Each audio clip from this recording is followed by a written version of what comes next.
Party के अध्यक्ष हमारे बीच नहीं रहे। आज उनके 13वीं के कार्यक्रम में मैं शामिल होने आया हूं। हमें दुख है इस बात का। एक बहुत ईमानदार, लगातार समाजवादी पार्टी को मजबूत करने वाले और जो भी कभी जिम्मेदारी पार्टी ने दी होगी पूरी ईमानदारी से उन्होंने निभाई। आज हमारे बीच में नहीं है। मैं परिवार के सदस्यों से मिला हूं, उनके परिवार के लोगों से मिला हूं। आज के दिन हम यही कह सकते हैं कि और भगवान से प्रार्थना करते हैं कि इस दुख सहने की शक्ति मिले। और उनके परिवार के बेटे से मिला हूँ सबसे, उन्होंने यही कहा जिस विचारधारा से पिताजी जुड़े थे उसी विचारधारा को और मजबूत करने के लिए वो लगातार प्रयास करेंगे। उसके बाद अब कर्नाटक की बात हो रही है, फिर यूपी की बात हो रही है, बिहार की बात हो रही है। देखिए, अब ये है कि बातों में क्या क्या बातें लोग कर रहे हैं। बीजेपी हमेशा इस तरह के प्रयोग करती रही है। हमें आपको इस बात के लिए सोचना चाहिए कि बीजेपी जो हमेशा ये बात कहती थी कि भ्रष्टाचार ख़त्म होगा, क्या पार्टियों को तोड़ना भ्रष्टाचार नहीं है? विधायकों को किस तरह का लाभ दिखा करके अपने साथ लाया जा रहा है? क्या पद देने की बात कह करके उन्हें सपने दिखा करके क्या ये भ्रष्टाचार नहीं है? ये लगातार लोकतंत्र को कमज़ोर करने के लिए और जनता जो जनादेश देती है उसका अपमान करने का काम अगर कोई करता है, भारत की राजनीति में अगर किसी ने लोकतांत्रिक व्यवस्थाओं को तोड़ा है तो वो है भारतीय जनता पार्टी। और लगातार इस तरह का प्रयास वो करते रहते हैं, लेकिन जनता समझ गई है इस तरह की चीज़ें कई बार बूमरैंग करती हैं। बूमरैंग कर करके आप देखना कि भारतीय जनता पार्टी का सफाया होगा। मैं लखनऊ से चला हूँ, अयोध्या जा रहा हूँ, मैं गड्ढे नहीं गिन सकता था। इतने गड्ढे हैं सड़क पे कि गड्ढे नहीं गिने जा सकते हैं। सरकार ये कहेगी कि हम इसके लिए अलग से रीकारपेटिंग के लिए पैसा दे देंगे, बजट दे देंगे। जिस गति से विकास होना चाहिए था वो नहीं हुआ।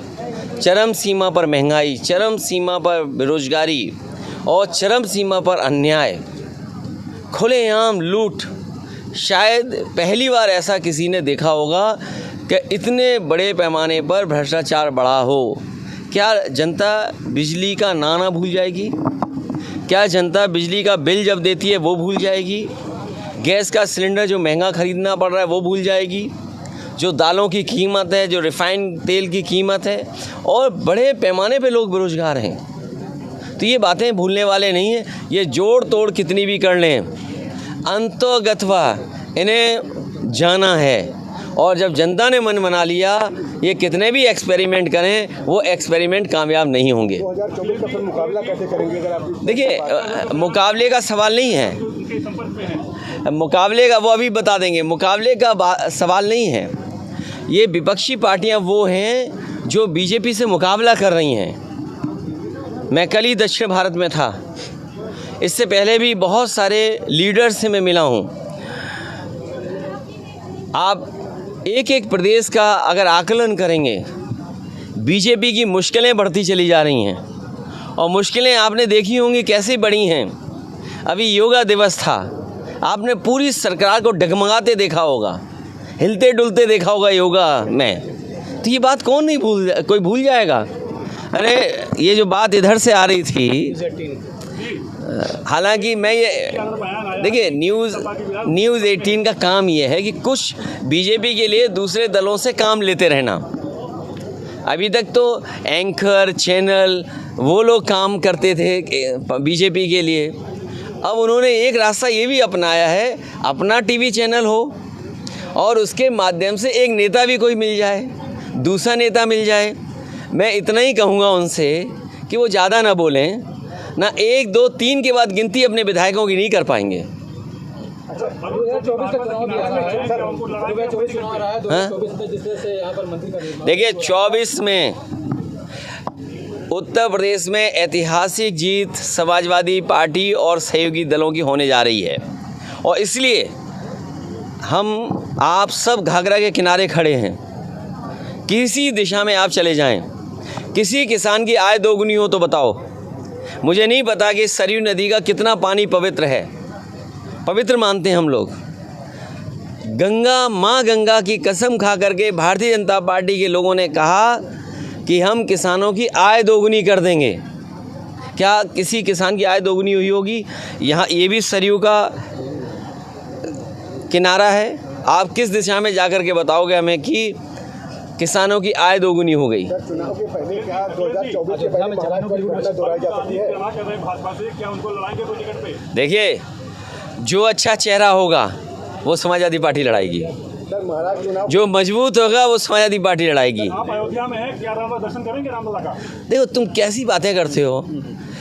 कितनी बार बोलता हूँ, अगर राम की धरती वाले लोग और ख़ासकर अयोध्या के हमारे पत्रकार ये बात भूल जाएं कि मैं अयोध्या में आकर के क्या कहता हूँ। मैंने हमेशा वही कहा कि हम लोग जब पूरा निर्माण हो जाएगा तो दर्शन क्यों करने का नहीं आएंगे, और फिर हम तो आपसे भी कहेंगे हमारा भी मंदिर है, उसका भी दर्शन कराएंगे आपको। अगर आप हमें दर्शन कराने के लिए बुला रहे हो तो हम भी आपको न्योता देंगे और अपने नेताओं से कहेंगे सबके phone number, address, WhatsApp number याद रखना, हमारे भी मंदिर दर्शन में आप लोग आना। 2024 के पहले क्या मुद्दा? 2024 के पहले महाराष्ट्र वाली घटना और दोहराई जा सकती है और प्रदेशों में? देखिए, उलझो मत इसमें। हमें आपको ये सोचना चाहिए कि जो मुनाफा हो रहा है महंगाई के कारण वो किसकी जेब में जा रहा है, और क्या वजह है कि बड़ी बड़ी इन्वेस्टमेंट मीट के बाद भी कोई उद्योगपति उत्तर प्रदेश नहीं आया, कारखाना नहीं लग रहा है। आखिरकार वो कारण क्या है? और फिर जिस बात को प्रधानमंत्री ने कहा हो कि छुट्टा जानवर ख़त्म कर देंगे, लखनऊ से आप अयोध्या चले जाओ, अयोध्या से गोरखपुर, गोरखपुर से देवरिया और आगे हिस्से में चले जाओ, बताओ ट्रैफिक का इंतज़ाम कुछ लोग नहीं संभाल रहे, सड़कों पर जानवर संभाल रहे हैं। बड़े दुख की बात है, $1 ट्रिलियन इकोनॉमी का सपना दिखाने वाले सड़क से जानवर नहीं हटा पा रहे हैं। सर, सवाल ये क्या इस तरह की महाराष्ट्र की घटना दोबारा हो सकती है? और दूसरा ये कि क्या अब होगी वहाँ पर जहाँ पर आपने सरकार को डगमगाते देखा है। 24 के बाद वहीं होगी जहाँ की आप बता रहे हो बात। विपक्षी एकता को कुछ झटका? कोई विपक्ष को झटका नहीं लगने वाला है। विपक्ष जो है और विपक्ष अपनी अपनी जगह मजबूत है, ये याद रखिए। विपक्ष अपनी अपनी जगह बहुत मजबूती से लड़ रहा है बीजेपी के खिलाफ। विपक्ष बिहार के बाद जो है बेंगलोर में बैठक करने जा रहा है, क्या कहेंगे सर? आपके साथ रहेंगे तो 24 में? अरे तुम कैसी बातें करते हो आप? आपको कोई अलग से संपर्क जुड़ा हुआ है किसी योगी के से, जो आपको अलग से सूचना मिलती हो? बिहार के बाद बेंगलोर में विपक्ष बहुत बड़ी बैठक करने जा रहा है, क्या कहेंगे आप? बिहार के बाद जो है विपक्ष जो है बेंगलोर में बैठक करने जा रहा है। ये बैठक लगातार होती रहेंगी और जहाँ जहाँ विपक्ष मजबूत है वो मजबूती से बीजेपी का मुकाबला करेगा। Thank you. सर, एक आखिरी सवाल ये है। एक मिनट आप से बात आ रही है कि अगर मायावती के साथ गठबंधन करके चुनाव लड़ा जाए और विपक्षी सारे दल एक हो जाए, क्यों तुम, अरे एक कहावत है चंडू खाने की गप। अरे इतना बड़ा चैनल है, क्या चंडू खाने की गप चलाते हो आप लोग? अरे कुछ होमवर्क करो आप। जनता बदलाव चाहती है और ये जो समस्या है उसका समाधान बीजेपी नहीं कर पाई है। आप वही मैं कह रहा हूँ, जनता तैयार है बीजेपी को हराने के लिए। सवाल ये नहीं है कि कौन दल किसके साथ है, लेकिन जनता भारतीय जनता पार्टी को हराने के लिए मजबूत दल के साथ खड़ी होगी। कांग्रेस साथ आ रही है।